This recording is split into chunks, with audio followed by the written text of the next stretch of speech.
नमस्कार।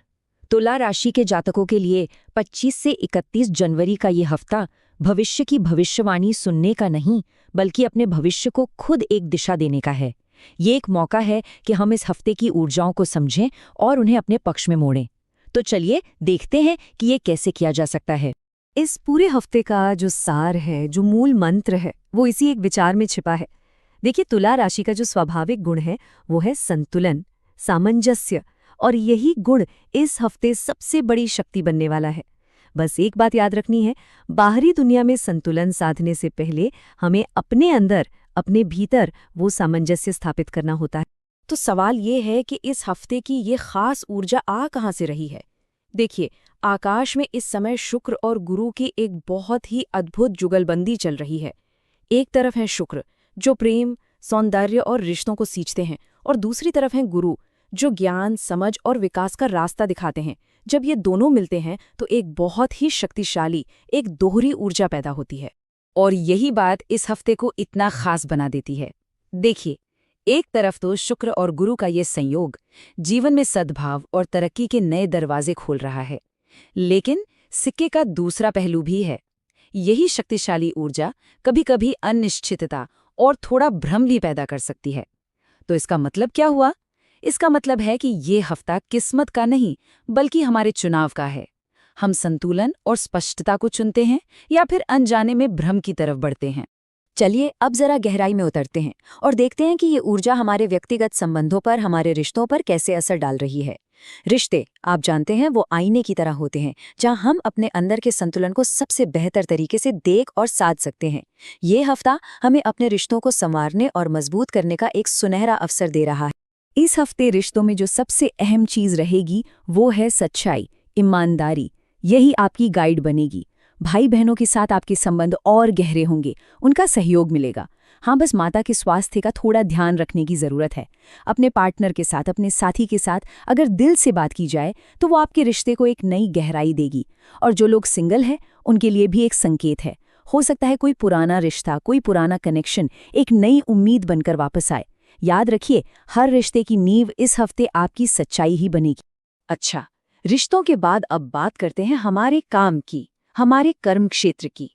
ये हफ्ता एक ऐसा समय है जहां अगर हम अपने प्रयासों को केंद्रित करें और अपनी रचनात्मक ऊर्जा को सही दिशा दें, तो बहुत ही सकारात्मक नतीजे मिल सकते हैं। यहाँ भी बात सिर्फ मेहनत की नहीं है, बात है अपनी ऊर्जा को सही जगह, सही समय पर लगाने की। शुक्र और गुरु की ये जो मिली-जुली ऊर्जा है, वो आपके प्रोफेशनल जीवन पर भी असर डालेगी। खास तौर पर 27 और 28 जनवरी ये वो समय है जब आपके काम को आपके सीनियर्स, आपके बॉस की सराहना मिल सकती है। हफ्ते के बीच में जो लोग बिजनेस में हैं, उनके लिए नए समझौते या नई डील्स की संभावना बन रही है। और जो लोग स्वतंत्र रूप से काम करते हैं, यानी फ्रीलांसर हैं, उनके लिए तो ये पूरा हफ्ता ही रचनात्मकता की एक लहर लेकर आ रहा है। बस इन मौकों को पहचानना है और अपने सचेत प्रयासों से इन्हें हकीकत में बदलना है। देखिए, हम बाहर कितना भी संतुलन बनाने की कोशिश कर लें, वो तब तक संभव नहीं है जब तक हमारा शरीर और हमारा मन शांत न हो। इसलिए स्वास्थ्य को सिर्फ एक नतीजे की तरह नहीं, बल्कि एक रोज के अभ्यास की तरह देखना बहुत जरूरी है। और ये हफ्ता हमें इसी तरफ ध्यान देने के लिए कह रहा है। हमारे शारीरिक और मानसिक स्वास्थ्य के बीच में एक बहुत गहरा कनेक्शन होता है। इस हफ्ते अगर पेट या पीठ में दर्द जैसी कोई समस्या महसूस हो, तो ये एक संकेत हो सकता है, शायद भारी भोजन का या फिर तनाव का। और इसका समाधान बहुत सरल है, हल्का खाना और थोड़ी देर टहलना। अपनी इम्यूनिटी यानी रोगों से लड़ने की शक्ति को बढ़ाने के लिए फलों को अपने आहार में शामिल करें। और जहां तक मानसिक शांति की बात है, तो उसके लिए योग से बेहतर शायद ही कुछ हो। ये छोटे छोटे लेकिन सचेत फैसले ही आपके अच्छे स्वास्थ्य की नींव बनेंगे। तो अब सवाल ये उठता है कि इस हफ्ते की जो खास ऊर्जा है, उसके साथ हम तालमेल कैसे बिठाएं। ज्योतिष में उपाय सिर्फ टोटके नहीं होते, वो एक तरह की साधना है। अपनी चेतना को, अपनी ऊर्जा को ब्रह्मांड की ऊर्जा के साथ जोड़ने का एक सचेत प्रयास।